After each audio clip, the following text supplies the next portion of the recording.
오늘 저는 여러분과 함께 그 사랑하시는 자에게는 잠을 주시는도다. 이와 같은 하나님의 말씀으로 은혜를 나누고자 합니다.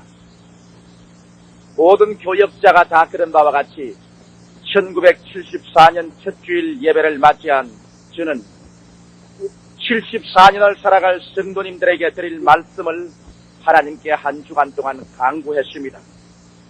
그리고 저희 마음속에 시편 127편 1절로 2절까지 있는 위대한 하나님의 말씀이 우리가 1년 동안 살아가는데 지표가 될 줄 확신하고 주님께서 성령으로 감동해 주심을 쫓아서 여러분과 함께 이 말씀을 나누고자 하는 것입니다.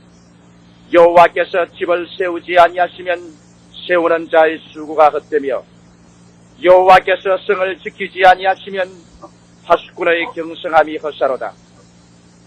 너희가 일찍이 일어나고 늦게 누우며 수고의 떡을 먹음이 헛되도다. 그러므로 여호와께서 그 사랑하시는 자에게는 잠을 주시는도다. 이 말씀 가운데는 우리가 세 가지 나누어서 깊이 생각해 볼 제목이 있습니다. 첫째로 성경은 말씀하시기를 여호와께서 집을 세우지 아니하시면 세우는 자의 수고가 헛되다고 말씀하고 있는 것입니다. 모든 이 세상에 사는 사람들은 너나 할 것 없이 집을 짓는 자들인 것입니다. 우리 찬식을 보면은 천하 모든 사람은 집을 짓는 잘세 모래 위에 안 세면 반석 위에 세네, 그렇게 노래하고 있는 것입니다. 우리는 다 인생의 집을 짓고 있는 것입니다.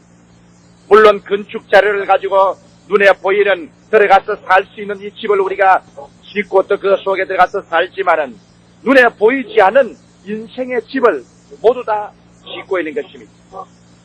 그런데 이 성경 말씀에는 인생의 집을 짓고 사는데 하나님께서 그 집을 함께 짓지 아니하면 수고하고 애써서 지은 집이 아무런 효과가 없는 허무한 집이 되어버리고 만다고 성경은 말하고 있는 것입니다. 여러분, 우리는 성경 제일 처음 장 창세기를 통해서 이미 하나님의 그 뜻을 분명히 잘 알 수 있는 것입니다. 왜냐하면 하나님께서는 아담과 하와가 아름다운 집을 짓고 행복한 삶을 얻기를 원하셨습니다. 그래서 에덴을 주님 지으신 것입니다. 해암도 없고 상암도 없이 모든 것을 다 예비한 에덴을 하나님이 지으시고 그 에덴 가운데서 하나님이 인정을 받고 살기를 원하셨습니다. 그렇기 때문에 성경 말씀 가운데 보면 에덴에 있는 모든 실과는 다 먹되 동산의 중앙에 있는 선악과는 먹지 말라고 하는 것은 아담과 하와가 이루는 그 새 집에 언제나 하나님의 말씀이 지켜지고 하나님의 임재를 환영하고 하나님을 공경함이 그 가정에 있게 하기를 원하시는 하나님의 섭리와 뜻을 그곳에 분명히 보여준 것입니다. 선악과는 다른 것이 아닙니다. 하나님의 주권이요, 하나님의 소유요, 하나님의 임재하심과 하나님의 그 능력을 인정해 달라는 하나님의 간구와 부탁인 것입니다. 그러나 아담과 하와는 자기의 집을 지을 때, 가정을 세울 때 그들은 자기의 생애 속에 하나님의 임재하심과 주권을 허락할 것을 거부하고 말하셨습니다. 그래서 하나님의 주권을 주장하는 선악과를 그들은 탈취해버렸습니다. 그리고 하나님의 영향력을 그들에게서 내쫓아버리고 하나님에게서 그들은 떠나나온 것입니다. 그러고 난 다음 인간은 자기 스스로 집을 지어 잘 살 수 있을 것이라고 생각했지만은 성경에 기록한 말씀 그대로 여호와께서 집을 세우지 아니하시면 세우는 자의 수고가 헛된다고 한 말씀 그대로 아담과 하와가 집을 세우기는 세웠지만은 그 집 속에 모든 것은 허무하고 말한 것입니다. 왜?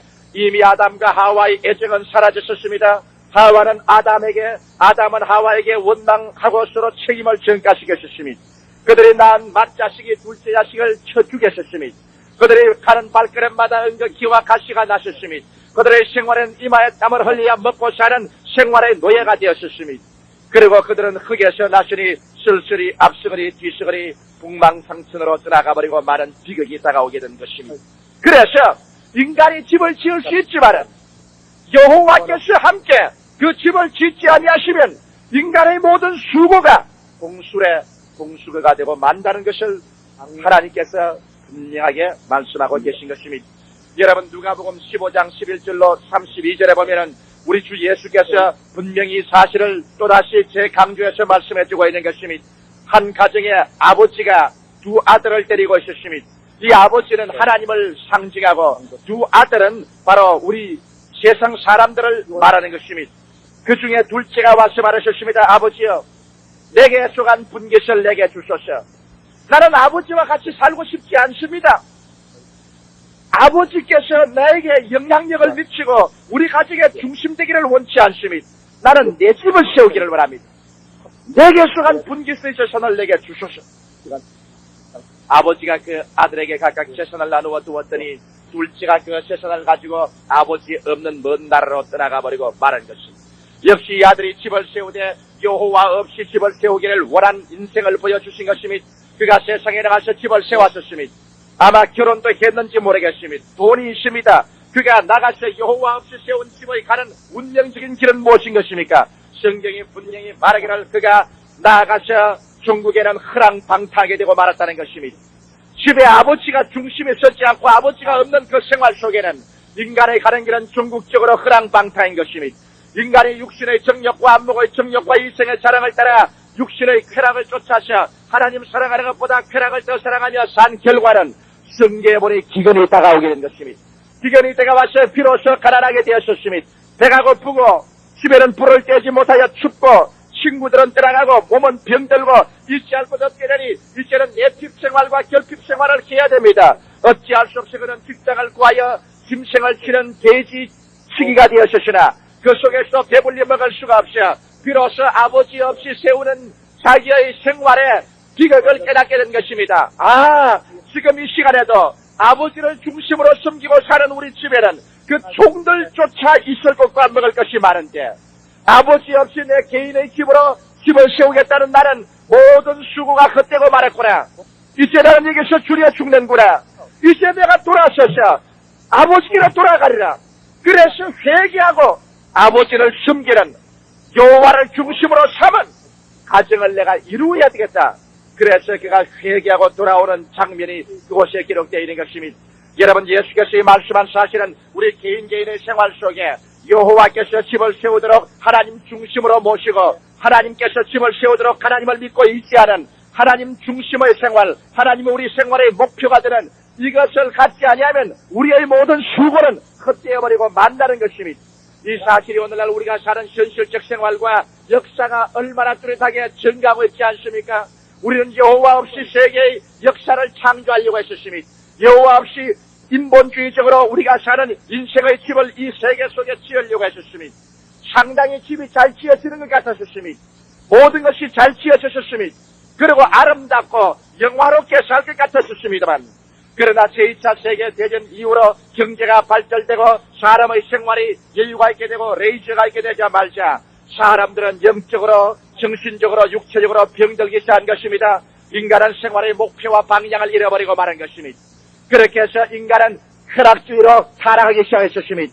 온 세계 문명국을 위주로 해서 세계는 쾌락주의로 타락하기 시작해서 가정은 파괴되기 시작했었습니다. 사람들은 왜 이런 일이 일어난지 이유를 알 수가 없었습니다. 왜? 집이 분명히 있는데 돈을 주고서 텔레비도 사놓고 칼라 TV도 사놓았는데 냉장고도 있고 소재기도 있는데 또 자동차도 집집마다 돈이 생기는 대로 사놓았는데 모든 환경이 아름다워만 져가는데 왜 그렇게 가정은 삭막해지고 가슴 속에 사막의 뜨거운 열풍이 불어오며 텅 빈 공간을 채울 수 없어 몸부림치게 되었는가? 그래서 왜 우리보다 앞질른 복지국가들이 음란으로 망하고 자녀들의 방탕으로 망하고 술주정으로 망하고 집은 지어놓았지만은 지어놓은 그 목표인 행복과 사랑과 기쁨과 참 삶의 가치는 상실해버리고 모든 사람은 목적도 없고 방향도 없이 텅 빈 가슴을 부둥켜 안고 공간 속에서 방황하며 허덕이며 쉴 곳을 얻지 못하고 안주하지 못하고 방랑하는 사람이 되어버리고 말았냐는 것입니다. 오늘날 여호와께서 집을 세우지 아니하시면 우리가 집을 아무리 세워도 세우는 자의 수고가 헛됩니다. 저는 수없이 많은 한국의 상류 사회를 유람을 해봅니다. 왜? 그들이 문제를 당하면은 결국 목사가 필요하기 때문에 목사를 초청합니다. 수없이 많은 권세 높은 사람, 돈 많은 사람, 지위 있는 사람, 상류사회를 제가 유람을 해보고 난 다음 나는 종격적으로 비극을 느꼈었습니다. 왜? 집도 좋고 수입도 많고 생활 환경도 아름답지만은 사람이 GNP가 높은 가정일수록 수입이 많으면 많은 가정일수록 문제가 더 많더라는 것입니다. 남보다 10배로 잘 사는 사람 집에 가보니까 10배로 더 문제가 많고 남보다 30배로 더 잘 사는 집에 가보니까 30배로 더 비극적인 문제가 그 가정에 꽉 들어찼더라는 것입니다. 물질적으로 있어야 될 것은 다 있는데 그 가운데 보니 진실로 있어야 될 사랑과 행복과 기쁨이 사라져버리고 말았더라는 것입니다. 그러므로 나는 그런 곳 갈 때마다 이 성경 말씀을 기억하지 아니할 수 없습니다. 여호와께서 집을 세우지 아니하시면 세우는 자의 수고가 헛되다. 우리 가정을 세우는 데는 하나님께서 우리 아버지가 되어야 되고 하나님께서 우리 목표가 되어야 되는 것입니다. 하나님이 목표가 되고 아버지가 되지 아니하면 모든 것은 다 헛되고 마는 것입니다. 잘 살면 잘 살수록 행복은 더 멀어지고 기쁨은 더 사라지고 우리 마음속에 방황은 더 되고 마는 것입니다. 이러기 때문에 노벨 문학상을 받은 T.S. 엘리어트 같은 사람도 말하기를 오늘날 세계는 점점 텅 빈 사람으로 변화돼가고 가득한 사람으로 변화돼 간다고 했었으니 사람들의 마음은 텅텅 비어지고 쓸데없는 지푸레기로만 가득해지고 많은 이러한 시대가 다가왔다고 말한 것입니다. 하나님은 여러분에 대해서 관심이 있습니다. 에덴 동산 때부터 하나님은 벌써 우리가 집을 세울 때 하나님께서 함께 세우기를 원한다는 것을 표시하셨습니다.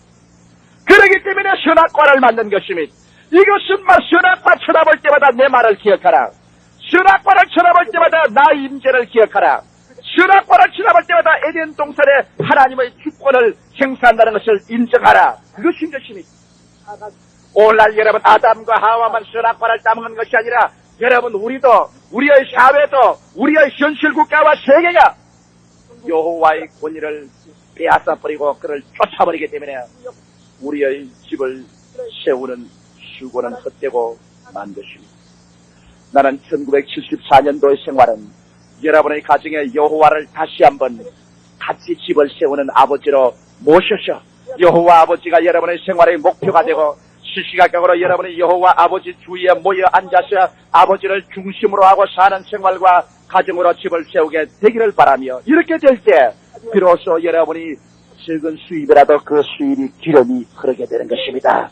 여러분 가난하지만은 서로 사랑하고 살게 되는 것입니다. 그리고 여러분의 얼굴에 웃음이 떠나지 아니하고 마음속에 참 만족이 있게 되는 것입니다. 여호와께서 집을 세우지 아니하시면 세우는 자의 수고는 헛되어버리고 마는 것입니다.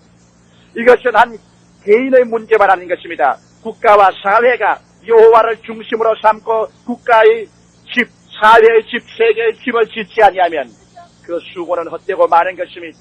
예수님은 예언적인 눈으로서 누가복음 11장 24절과 26절에 이런 말씀을 하셨습니다. 빈 집의 우환에 대해서 설명해서 말하기를 한 집이 있는데 거기에 강도들이 꽉 들어찼어요. 귀신들이 들어찼습니다. 그래서 강한 자가 와서 이 귀신들을 묶고 쫓아낸 것입니다. 집이 텅 비었습니다. 소재가 되었습니다. 냄새나는 것 다 청산하고 질서가 잡혔습니다. 그런데 귀신이 나가서 물 없는 곳으로 방황하다가 괴로워 견딜 수 없으며 자기가 나온 집에 와보니까 집이 깨끗이 소재되고 청소되었거늘 나가서 자기 동료 7명을 데리고 들어오니 성경은 분명히 말하기를 그 나중 형편이 처음보다 더 악해졌다고 말한 것입니다. 조 목사가 새해 첫 주간부터 무슨 장포대 같은 귀신 소리냐. 여러분 미국에서 선풍적인 인기를 끌고 오늘날 많은 사람이 그 책을 사본 익소시스템이라는 책이 있습니다. 여러분도 아마 저 앞서서 읽어본 사람이 있을 줄 압니다. 그 익소시스템이라는 책은 그 제목 자체가 귀신 쫓아냄이라는 제목인 것입니다. 이것은 하나의 베스트셀러로서 수많은 사람에게 읽혀졌는데 실제적인 실화를 소설로 엮어놓은 것입니다. 그게 보니 유명한 영화 배우 한 사람이 워싱턴 DC에 살았는데 남편하고 이혼을 하고 12살 먹는 딸을 데리고 지납니다. 단조로운 생활에 자기는 명예를 가지고 지납니다. 사람들은 다 영화 배우니까 가는 곳마다 사인을 해달라고 동경의 눈으로 바라봅니다. 그런데 그 가정에 비극이 다가온 것입니다. 왜냐하면 우연히 가정의 저녁마다 자꾸 집안에서 소리가 납니다. 쥐가 진정을 깎는 소리 같은 것이 나고 갑자기 창문이 열리고 집안에 여러 가지 기대하지 않는 그릇이 떨어져 깨어지고 이러한 일들이 생기더니만 그만 12살 먹는 자기의 딸이 공포증에 걸리고 마는 것입니다. 그런 밤중에 자다가도 놀라서 울면서 어머니 밥으로 뛰어오고 어머니 캡틴 하우디라는 사람이 따라와서 나를 때린다고 고함을 치고 어머니 눈에는 아무것도 안 보이는데 밥상에 식당으로 뛰어와서 저기 서 있다고 적어보라고 아우성을 치고는 거꾸러져서 거품을 입에 뭅니다. 그래서 어머니가 그 딸이 신경쇠약제에 걸린 줄 알고 의사를 청하고 병원에 가서 피조사를 다 했습니다. 당조사도 해보고 여러 가지 단백질 조사도 해보고 모든 조사를 다 해봐도 의학적으로 그 몸은 조금도 병들지 않았습니다. 그 다음에는 심리학자를 청했습니다. 그래서 심리학자와 정신분석학자가 와서 여러 가지로 정신분석을 합니다. 그 과정에 여러분 우리 순복음 중앙교회 올해 나오고 성신받은 사람은 다 체험할 수 있는 문제가 야기됩니다. 그 책은 예수 안 믿는 책입니다. 그러나 오늘날의 문제작입니다. 그 12살 먹는 딸과 심리학자의 대화에서 12살 먹는 딸의 속에서 다른 사람이 들어앉아서 대답을 하기 시작합니다. 12살 먹는 딸이 그 다른 사람이 들어오기 전에 말합니다. 아이고 엄마, 아이고 신부님 큰일 났습니다. 의사 선생님, 내 속에 다른 사람이 하나 들어와서 나를 괴롭힙니다. 그러다가는 심리학자가 말을 하기 시작하니까 당장 다른 사람의 얼굴로 변합니다. 그리고 그 여자의 음성은 남자의 음성으로 변하고 그 다음에 대화는 완전히 마귀와 학자와의 대화로 변화되고 마는 것입니다. 그 소녀는 자기가 배우지 않은 헬라나라 말을 유창하게 합니다. 독일 말을 하고 불란서어를 합니다. 그러고 난 다음 막 대꾸를 합니다. 발광을 합니다. 힘이 장사가 되어가지고서 도저히 인간으로 들 수 없는 것을 들고 그 다음엔 그게 다가온 어떠한 남자 배우 한 사람을 붙잡아서 그 12살 먹은 소녀가 머리를 잡아서 돌려버리는데 이 얼굴이 뒤에 갖다 붙어버리고 죽어버렸습니다. 이제는 의사들이 손을 못 씁니다. 심리학자도 손을 들었습니다. 어떻게 해결할 줄 모릅니다. 그러자 비로소 이 세상에는 오직 병과 심리학적인 문제가 아니라 하나의 귀신이 배우 위에서 역사하는 것을 알게 되셨습니다. 그래서 그 귀신을 쫓아내기 위해서 신부 두 사람을 불렀습니다. 신부가 정신이 충만하지 않기 때문에 이식과 정식으로 귀신을 쫓아내려고 하다가 귀신과의 대항에서 몸부림 속에서 나이 많은 신부는 심장마비가 들려서 그 소녀의 침상 앞에서 꿇어졌습니다. 젊은 신부가 너무나 화가 나서 이 마귀야 나오라, 예수 이름으로 병아리 나오라 하다가 마귀가 뛰어나와서 이 사람에게 덮쳤습니다. 젊은 신부는 놀라서 마귀에게 충격을 받아 창문으로 뛰쳐나가서 땅에 떨어져서 죽었습니다. 그러고 난 다음에 이 소녀에게서 귀신이 나가셨습니다. 그리고 이 책은 끝납니다. 선풍적인 인기를 끌었습니다. 수많은 사람들이 이것을 책을 읽었습니다. 여러분 오늘날 세계적인 미국에서 그래도 손꼽는 베스트셀러로서의 책이 이 인간 매사의 배후에는 이학적으로 심리학적으로 해결할 수 없는 두적질하고 죽이고 멸망시키는 귀신의 영향력이 이 지구상에 밀고 내려왔다는 것을 시인하고 달라드는 것입니다. 우리의 수없이 많은 문제들이 우리의 인간의 이성이나 과학적으로만 해결할 수 없는 문제들이 우리의 주위에서 끊임없이 일어나고 있는 것입니다. 이렇기 때문에 예수님께서는 우리 예수 믿는 사람들이 이와 같은 말세의 시련을 당할 것을 알고 우리에게 제일 먼저 주신 권능이 뭔지 압니까? 믿고 세례받은 사람은 구원을 얻을 것이요 믿지 않은 사람은 정죄를 받으리라. 믿는 자들에게는 이런 표징이 따르니 저희가 내 이름으로 귀신을 쫓아내며. 예수 믿는 사람이 우리 예수 믿는 그리스도께서 믿는 사람에게 준 제일 첫째의 권능이 귀신을 쫓아내는 것입니다. 바로 오늘날 세대가 귀신 들리는 세대인 것입니다. 하나님을 버리고 나은 이 세계는 빈집의 우환에 들려졌습니다. 왜? 하나님께서 우리 세계의 집 속에 들어와 있어야 되는데 하나님을 내어 쫓아버렸습니다. 그래서 이 집은 빈집이 되어버리고 말았습니다. 그러자 빈집의 역사 속에 세계 속에 귀신들이 들어왔었습니다. 제일 처음에 전제주의자들은 제국주의자들이 들어왔었습니다. 제국주의자들을 몰아냈었습니다. 집을 정리하니까 제국주의가 나가자 7 귀신을 데리고 들어왔었습니다. 그래서 구라파에는 나치가 7 귀신을 데리고 들어오고 동양에는 일본 제국주의가 7 귀신을 데리고 들어왔었습니다.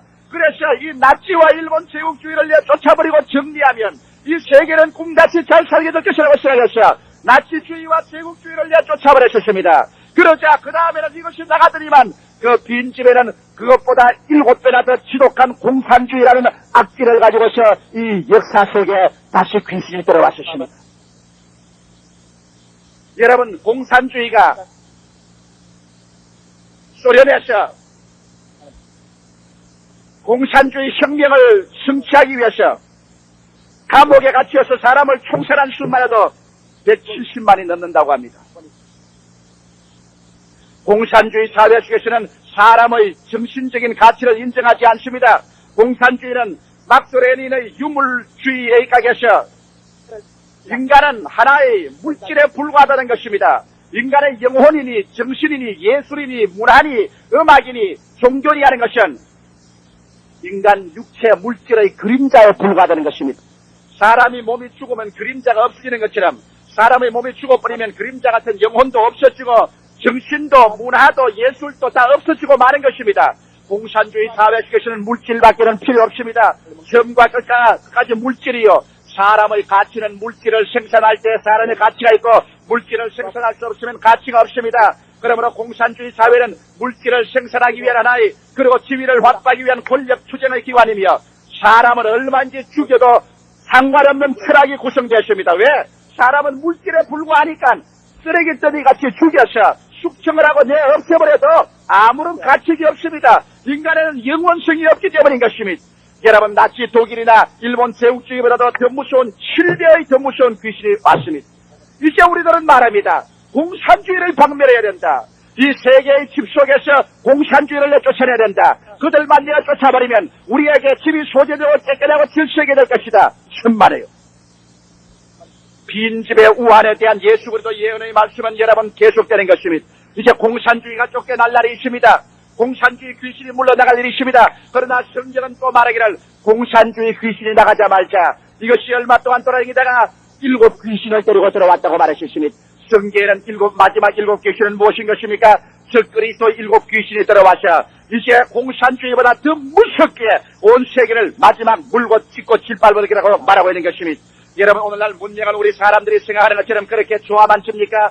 성경은 점점 말씀하기를 예수 그리스도 이후로부터 이 세대는 날이 갈수록 홍수에 음몰된 것 같이 될 것이요 말세에는 고통하는 때가 이럴 것이라고 말합니다. 사람들은 말하기를 더 많이 교육을 받고 사회 질서는 좋아지고 인권은 신장되고 신실한 민주주의가 이 세상에 다가온다고 말했지만은 그러나 여러분, 성경은 그렇게 말하고 있지 않습니다.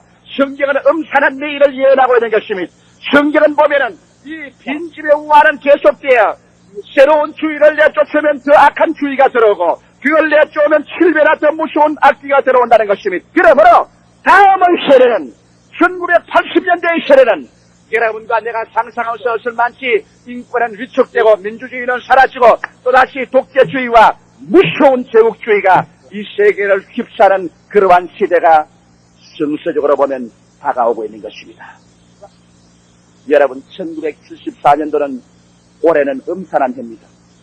우리가 옛날에 그렇게 구가하던 소비가 미덕이란 시대는 지나가셨습니다. 올해는 배고픈 시대로 돌입했었습니다. 추운 시대로 돌입했었습니다. 어두운 시대로 돌입했었습니다. 전략의 시대로 돌입했었습니다. 어느 곳에 가나 배가 고프고 길거리에 가면 어두컴컴하고 집에 가면 싸늘하게 춥고 육체의 정욕은 환락은 다 끝나고 말하셨습니다. 이러므로 말미암아 세계 모든 사람들의 불평은 하늘로 향하여 로켓처럼 올라가고 이러할 때 극단주의적인 사람들이 일어나서 혁명을 일으키고 발버둥을 칠 수 있는 소지가 이루어지는 것입니다. 그러므로 세계 여러 곳에서 이미 극단주의자들이 득세를 하고 있는 것입니다.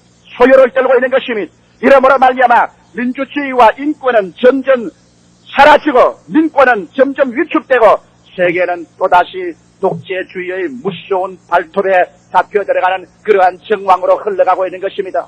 이것은 제가 저 스스로 마음대로 휘어사는 말이 아닌 것입니다.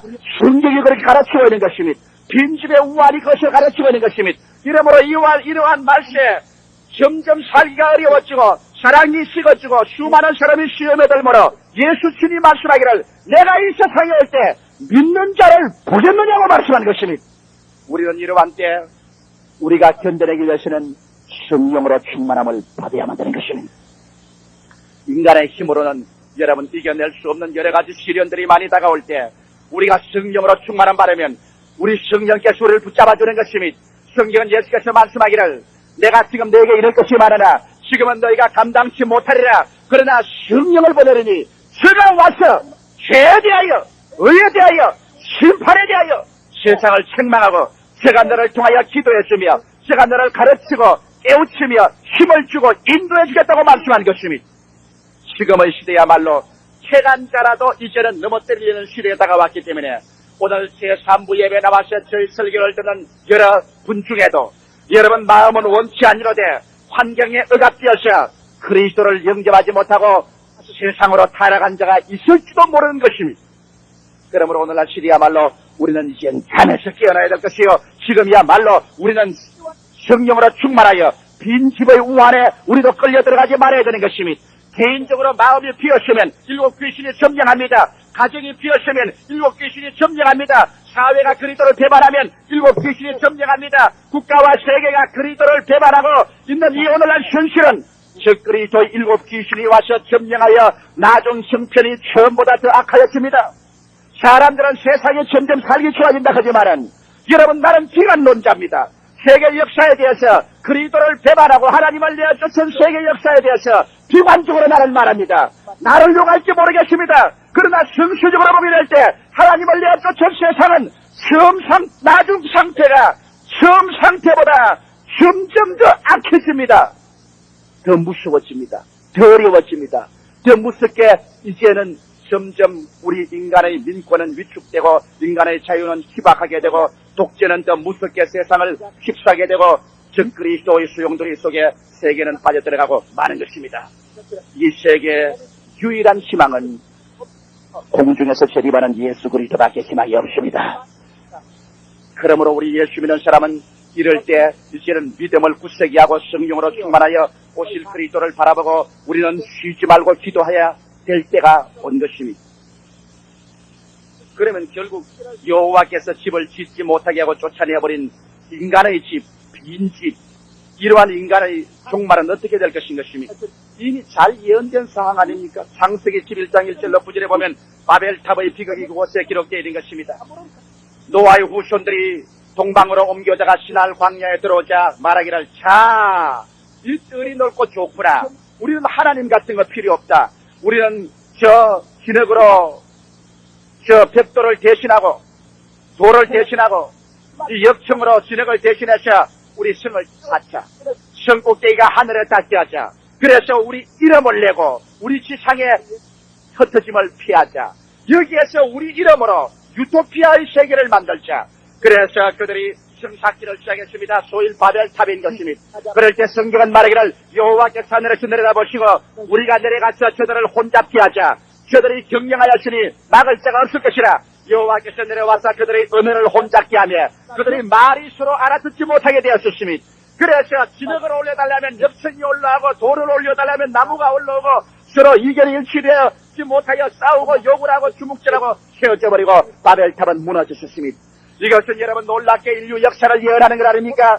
영국의 유명한 역사학자 토인비 박사도 오늘 20세기 동안 20개 이상의 문명이 이 지상에 일어났다가 사라져가 버리고 말았다고 하는 것입니다. 하나님 없는 문명은 그 속에 이미 바벨탑의 운명을 안고서 자라난 것입니다. 그래서 하나님 없이 우리가 이름을 하늘에 닿게 하고 이 휴메니티로서 이 인류의 이름을 우리 인간의 이름을 온 세계에 날고 우리 인간 중심으로 유토피아를 만들자고 할 때 하나님은 그 탑을 무너뜨려버리고 마는 것입니다. 오늘 20세기 과학은 극도로 도달했습니다. 인간은 원자의 비밀을 알게 되고 원자의 핵을 분열하게 된 것입니다. 인간은 달나라에 올라가게 되고 달에 발을 놓게 된 것입니다. 사람들은 바벨탑을 쌓아서 이제는 하늘에 닿게 하고 우리 인간이 서로 사랑하고 단합하고 일심이 되어 살자고 말합니다. 그러나 우리의 인간 사회는 공산주의와 민주주의가 갈라지고 각 나라마다 정당마다 이견이 서로 불일치하고 아랍과 이스라엘이 싸우고 처치에 서로 분열이 다가옵니다. 벌써 언어가 혼잡해졌습니다. 이제는 인간이 하나 될래야 하나 되질 않습니다. 국제연맹이 실패했고 국제연합을 갖다 놓아나 유명무실이 되어 이제 언어가 혼잡되게 된 것입니다. 사람들은 함께 마음을 합치고 말을 합쳐서 바벨탑을 세워보자고 했지만은 이미 하나님을 심판한 시작된 것이니 언어는 불을 취합니다. 공산주의와 민주주의 언어가 불을 취하는 것이니 우리 대한민국은 이북과 우리 남한이 언어가 불을 취하는 것이니 이스라엘과 아랍이 언어가 불을 취합니다. 미국은 미국 시민들이 불을 취합니다. 온 세계 언어가 혼잡된 것은 하나님께서 인간의 바벨탑을 무너뜨릴 때가 이제는 임박이 온 것을 보여주는 것입니다. 인류의 바벨탑은 무너지고 마는 것입니다. 인류의 문화가 다 흔들리며 무너지며 깨어지며 침망같이 흔들려 사라지게 될 때 주께서 호령과 천사령의 고함과 하나님의 나팔로 진이 하늘로 쫓아 강림하시리니 주 안에서 죽은 자가 먼저 일어나고 살아남은 자가 변화되어 공중으로 끌려 올라가 이와 같이 그리스도와 항상 이시려는 주의 말씀이 우리 목전에 이루어질 날이 다가오게 된 것입니다. 사랑하는 성도 여러분, 여호와께서 집을 세우지 아니하시면 세우는 자의 수고가 헛됩니다. 집이야 잘 지을 수 있지요.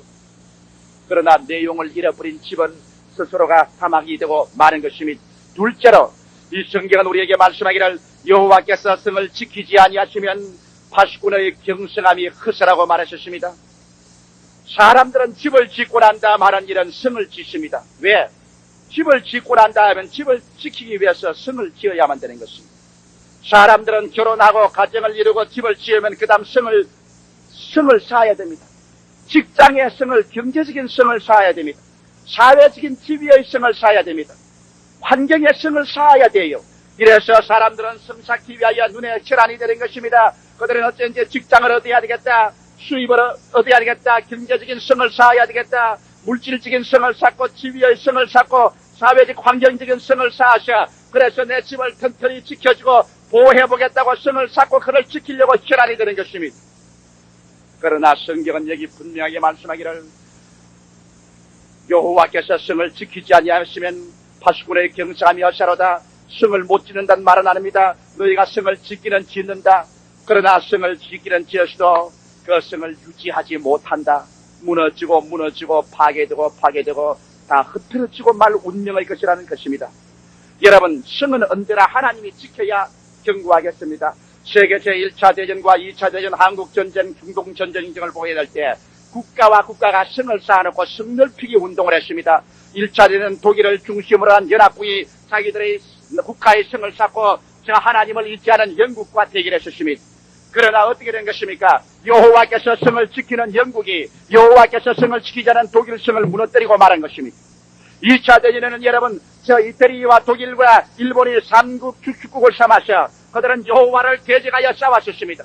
연합국은 그래도 하나님을 잊지 않은 나라들입니다. 그러나 성경에 보니 여호와께서 지킨 그 연합국의 성은 무너지지 않았는데 연합국을 반대한 하나님이 없는 성은 무너져서 주축국이 망하고 말았었습니다. 우리 한국 전쟁에도 보면은 연합군하고 하나님을 믿는 우리들하고 공산주의하고 성 쌓기를 해서 대결했습니다. 우리의 성은 있고 공산주의의 기도는 무너지고 말한 것입니다. 중동전을 보십시오. 조그마한 이스라엘을 억이 넘는 아랍이 그렇게 침도하고 무찌르지만은 여호와께서 같이 하는 성은 무너지지 아니하셨습니다. 오늘 인간의 삶도 그와 한 가지인 것입니다.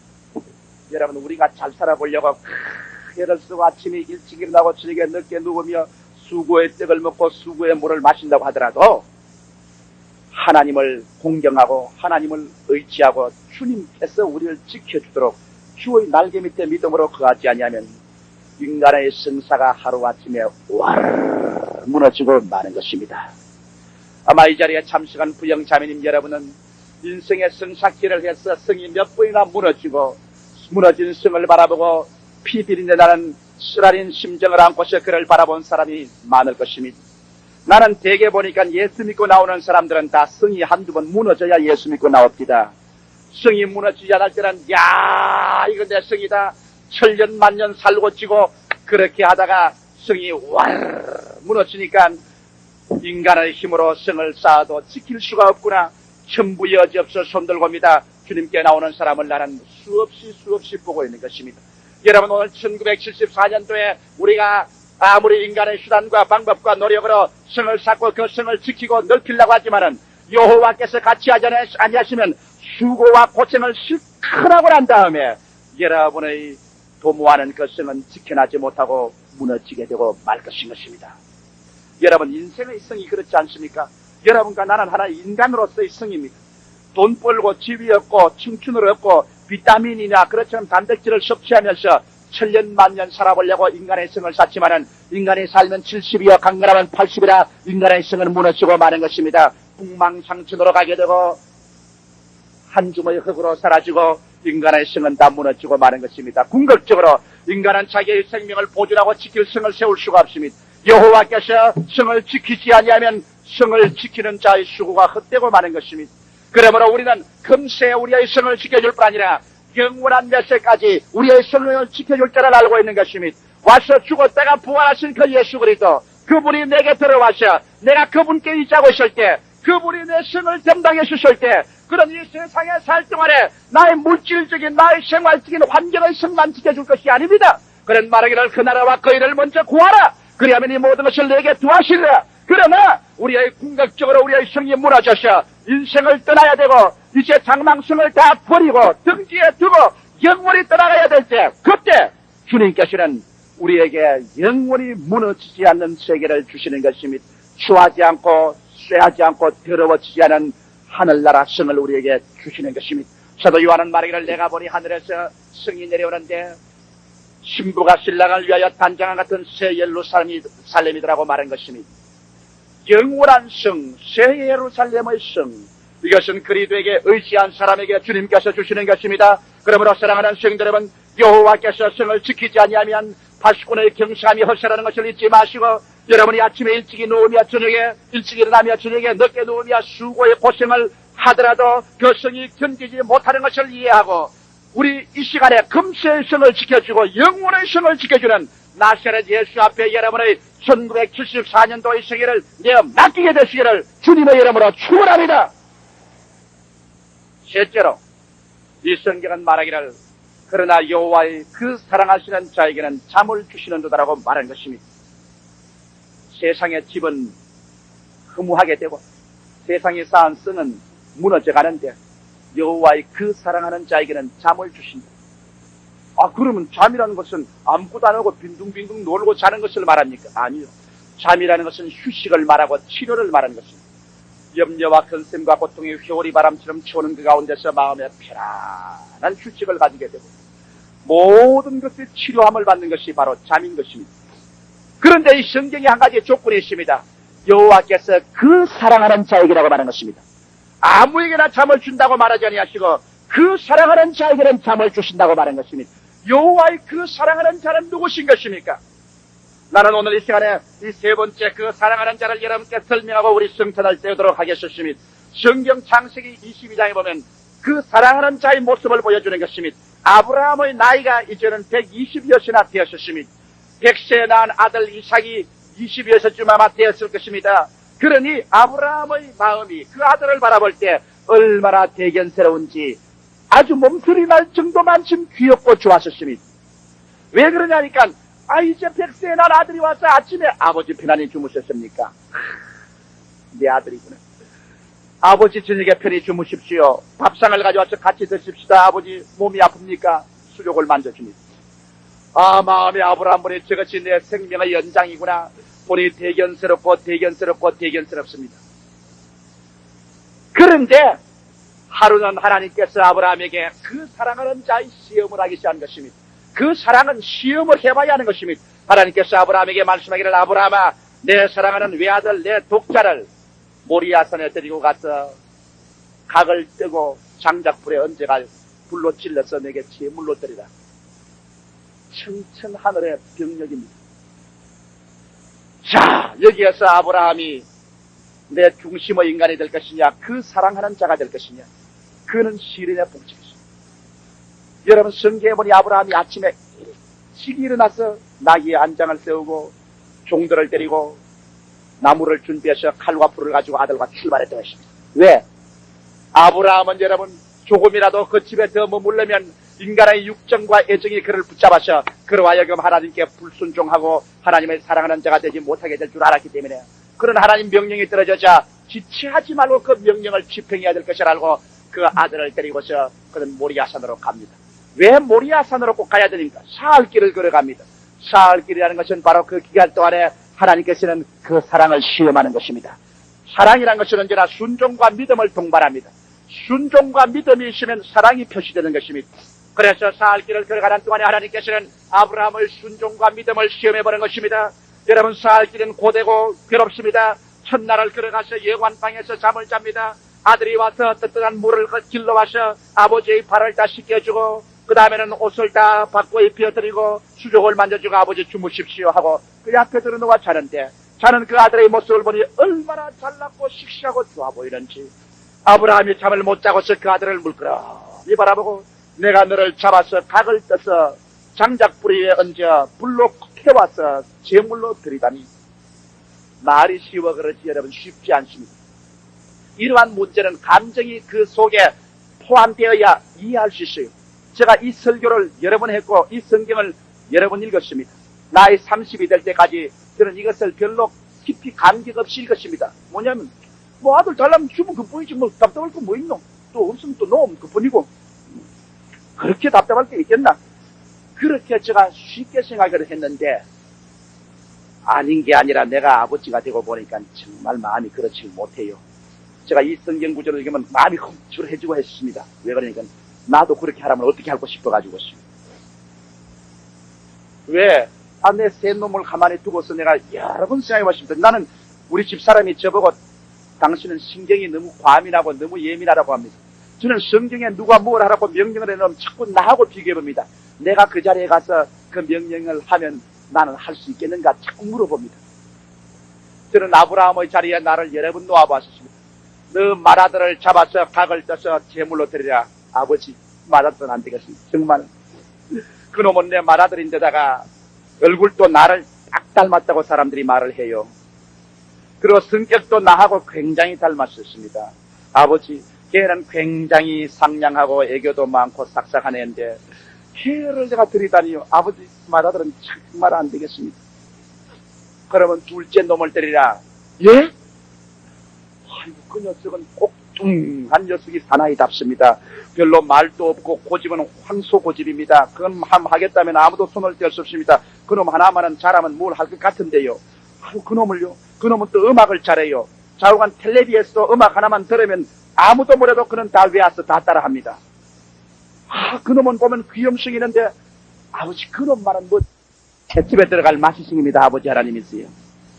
그게 아빠고 뛰어나오면 하루의 수고가 다 잊어버리고 맙니다. 아버지 셋지는 절대 안 되겠습니다. 그러고 보니 하나님께 드릴 것 아무도 없어요. 나는 최근에 우리 교회 한 자매님의 이야기를 들었습니다. 여러분, 자그만치 딸을 몇이나 계속해서 낳느냐? 7명을 낳았습니다. 그러고 난 다음에 남편에게 구박도 많이 받았어요. 그러나 제게 와서 하는 말입니다. 목사님, 내 딸 7이 있지만은 하나하나 뜯어볼 때 또 버릴 놈이 없습니다. 딸 7이 있으니 남에게 좀 주라고 하지만 내가 하나하나 살펴보니 하나도 줄 애가 없습니다. 지대로 귀하고 귀합니다. 그렇습니다. 여러분, 자식 안 귀한 사람 누가 있겠습니까? 그런데 여기에 하물며 외아들이 100살에 난 이걸 제물로 드리라. 하나님 무정하지요? 여러분, 하나님께서 여러분 그 사랑을 시험할 때 무정한 시험을 하는 겁니다. 그리고 그 사랑에 파스되면 여러분 굉장한 일이 생기는 겁니다. 그래서 아브라함은 사흘길을 걸어가니 이틀 예관에 자고 사흘길을 그 모리아 산에 당됐습니다. 이제는 순종에는 파스가 되었습니다. 사람들은 말하기를 아이고 하나님께 순종하려면 마음에 뜨거운 불이 생겨서 순종할 마음이 쏴 생겨가지고 순종하지요. 아니요. 순종하는 것은 발자국마다 눈물입니다. 몸부림입니다. 내 마음에서 반대를 하고 내 육신의 정력에 끌어당깁니다. 그럼에도 불구하고 믿습니다로 밀고 나갈 때 이게 순종입니다. 산 밑에 와서 이제 순종의 시험만 받는 것이 아니라 이제는 믿음의 시험에 도달하는 것입니다. 왜? 산 밑까지 순종해서 오는 것은 쉽지만은 어린아이를 잡는 것은 여러분 이제 믿음이 아니고는 못 잡습니다. 여러분 믿음이 아니고는 못 잡아요. 그런데 아브라함은 여기에서 뭐라고 말하십니까? 자기 하인들 보고 말하기를 너와 짐승은 이곳에 있으라. 나는 아들과 함께 저 산 위에 올라가셔 여호와께 예배를 드리고 너에게 다시 오리라. 이 말씀은 보면 여러분 신기합니다. 분명히 그 아들을 잡아서 제사로 드리러 가는데 여기 아브라함 말하기를 내가 가서 제사를 드리고 난 다음 아들과 함께 다시 돌아오겠다고 한 것입니다. 어떻게 아브라함이 그런 말을 했습니까? 왜냐하면 성경에 아브라함은 내 후손은 이삭으로 말미암음이라는 아버지의 약속을 들었기 때문에 내가 비록 이삭을 잡아서 제물로 드려 불로 태워버리더라도 내 후손이 이삭으로 말미암을 것이라 하시니 잿더미 속에서도 내 후손을 세우기 위해서는 하나님이 이삭을 부활시킬 것을 믿었던 것입니다. 할렐루야. 이게 믿음입니다.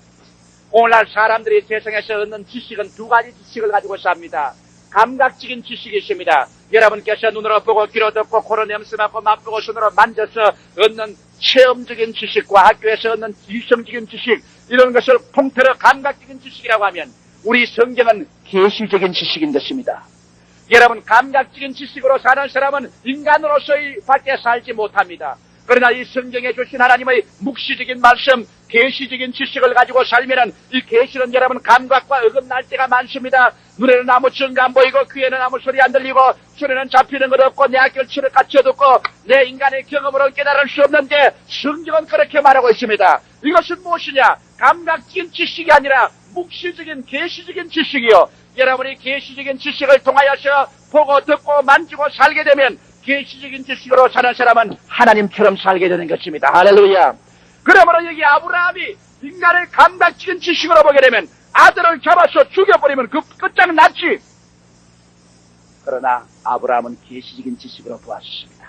그런 인간의 눈으로 보지 않고 하나님의 약속을 통해서 보게 되니 잡아서 죽여서 불로 태워 죄가 되더라도 내 후손은 이삭으로 말미암음이라고 했으니까 아브라함은 그 이삭을 통하여 수십 만의 후손이 생기는 것을 보고 비록 죽여놓아도 후손이 생기기 위해서는 하나님이 도로 살릴 줄을 말씀을 통하여 믿은 것입니다. 할렐루야. 사랑하는 성도 여러분, 1974년도는 뜻으로만 살지 말고 하나님의 입으로 나오는 모든 말씀으로 사는 여러분 되시기를 주의 이름으로 축원합니다. 인간의 이성적인 지식으로만 살지 말고 여기 계시적인 지식을 사십시오.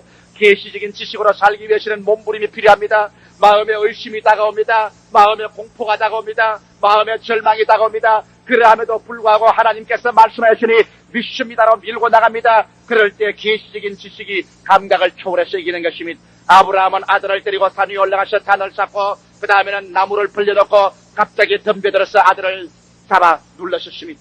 아들을 넘어뜨리고 그 가슴에 발로서 누르고 목을 줄여주십니다. 아들이 말합니다. 아버지! 아이고 아버지 이거 웬일입니까? 아버지 이거 웬일입니까? 아이고 어머니 나 살려줘.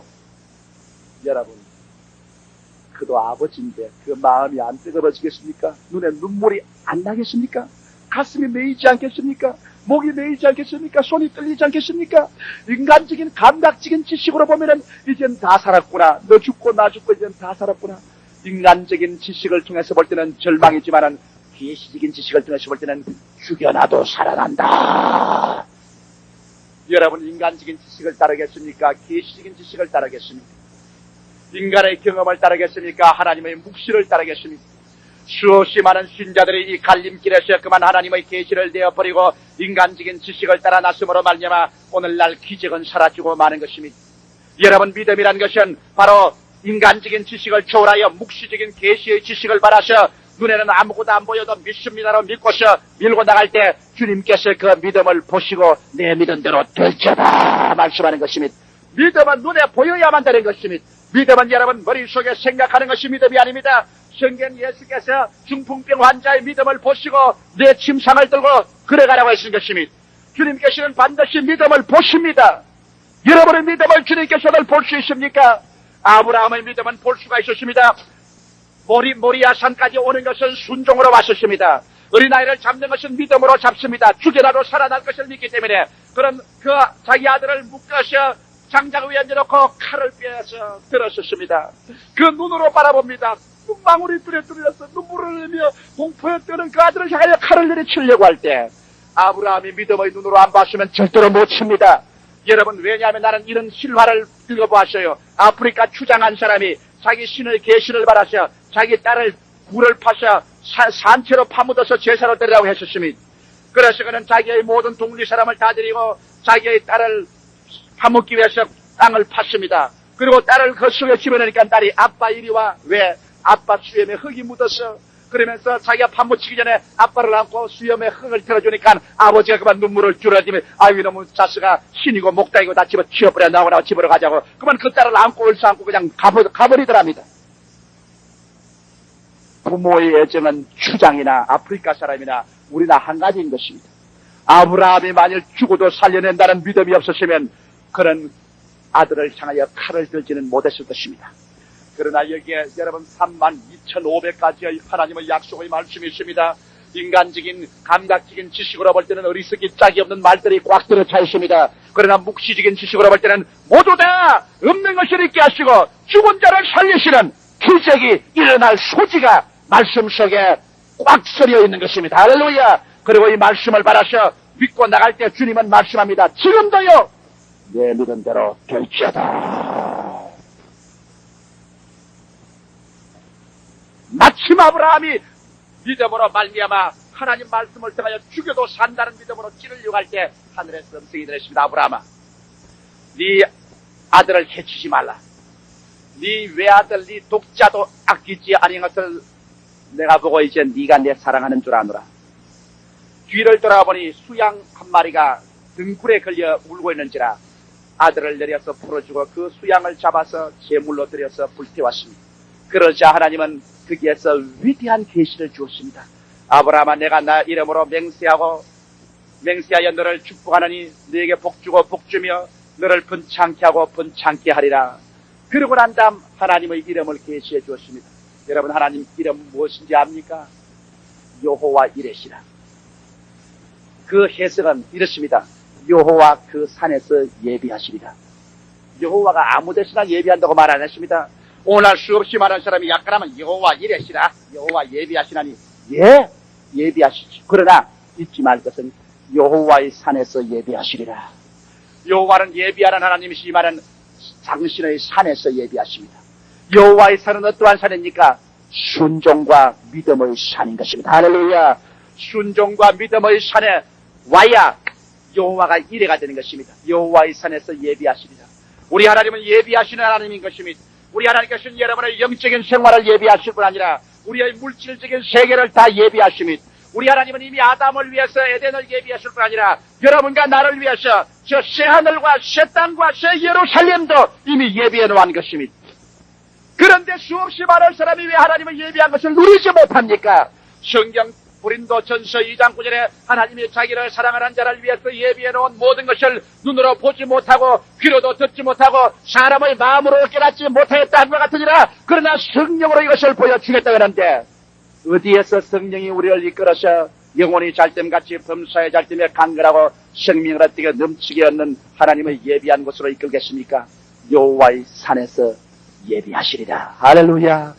순종이 이루고 믿음이 시험된 그 여호와의 산은 올라가기 힘들지만은 그 여호와의 산에서 믿음과 순종으로 올라가서 제단을 지어놓으면 그 산에서 주님께서 여러분을 예비해 주는 것입니다. 1974년도는 여호와께서 예비한 날입니다. 1974년도는 여호와께서 예비한 시간입니다. 또 1974년도는 여호와께서 여러분과 나를 이때에서 이 시간에 이러한 처소에서 살 것을 주님이 알고 계십니다. 그러므로 주께서 여러분의 구원을 예비한 하나님이, 여러분 영생을 예비한 하나님이 여러분의 현실적인 생활도 예비하고 계신 것입니다. 오직 하나님께서 여러분께 원하는 것은 여러분이 그 사랑하는 자가 되기를 원하시는 것입니다. 그 사랑하는 자에게는 잠을 주시는도다. 여호와께서 예비하는데 우리가 잠자다가 빌어먹으려고요.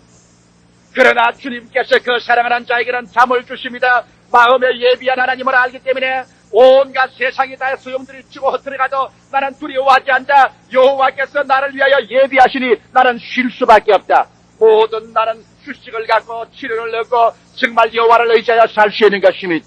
그러므로 오늘 저는 여러분께 말씀드립니다. 여기에 오늘 1974년 첫 주, 첫 예배 우리가 성찬을 떼는 것은 여기에 순종과 믿음에 참여하는 예배이기 때문인 것입니다. 예수께서 순종과 믿음을 행하는데 쉽지가 않으셨습니다. 사람들은 순종과 믿음이 아주 충만해서 자연적으로 자주하지만은 한 발자국 한 발자국이 싸움입니다. 예수께서 당신 하나님의 뜻을 따라 순종해서 이 몸을 찢고 이 피를 쏟고 그리고 믿음으로 십자가를 짊어지고 나가기 위해서 쉬운 줄 압니까? 겟세마네 동산에서 주님께서 하나님께 기도할 때 은간 그런 변하여서 이마에서 땀이 변하여 핏방울이 되어 떨어지기 시작한 것입니다. 여호와여, 할 수만 있거든 이 잔을 내게서 옮기시옵소서. 그러나 내 뜻대로 마옵시고 주의 뜻대로 하시옵소서. 순종과 믿음의 길에는 피땀나는 길인 것을 알아야만 되는 것입니다. 그러나 그 피땀나는 어려운 시련을 예수님이 극복하고 순종과 믿음으로 당신을 드렸기 때문에 오늘 온 인류가 살고 천국이 예배된 것처럼 오늘 이 시간에 여러분과 나는 예수의 몸에 참여하고 예수의 피에 참여할 때 예수 그리스도의 순종과 그 믿음에 참여하게 되는 것입니다. 여태까지 여러분 잘못 믿고 살았어도 1974년도만은 정말 순종과 믿음의 생활을 해서 우리 집을 짓때 여호와와 함께 지었습시다. 할렐루야. 주님은 집 짓기를 원합니다. 여러분과 함께 살기를 원합니다. 그러므로 여호와께서 집을 세우지 않으면 세우는 자의 수고가 헛된데 헛된 일생을 살 필요가 있습니까? 여호와와 함께 하나님을 중심으로 섬기고 아버지를 목적으로 삼고 살아 여호와께서 집을 세우게 하시고 또 여호와께서 우리의 중심이 되시고 하나님을 우리가 믿고 의지함으로 말미암아 여호와께서 우리 성을 지켜주심으로 말미암아 우리의 무엇을 먹을까 무엇을 입을까 무엇을 마실까만 지켜주는 것이 아니라 일생과 영생을 지켜주는 우리의 보루가 되게 하시고 나아가셔 여호와께서 그 사랑하는 자에게 예비한 모든 것을 편안히 믿음으로 누려갈 수 있도록 세상이 요동하고 세상의 터가 흔들리며 더욱더욱 깨어지고 세상살이가 점점 요란해지고 어려워지는 세대가 다가와도 우리는 두려워하지 않고 젊은 사연은 굶주릴지라도 여호와를 순종하는 자에게는 좋은 것을 아낌없이 주시다는 말씀대로 하나님을 순종하고 유유히 믿음으로 믿습니다로 밀고 나갈 수 있는 사랑과 순종의 그 믿음과 순종의 그 사랑하는 여러분이 되시기를 주의 이름으로 축원합니다. 기도드리십시다. 살아계신 아버지 하나님,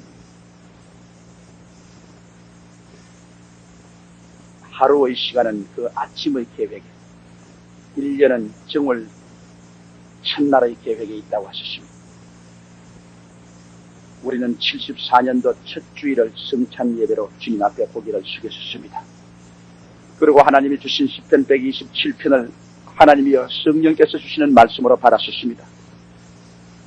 내 아버지, 이제는 우리 인간 중심으로 집을 세우지 않겠습니다. 인간의 수단으로 성을 지키지도 않겠습니다.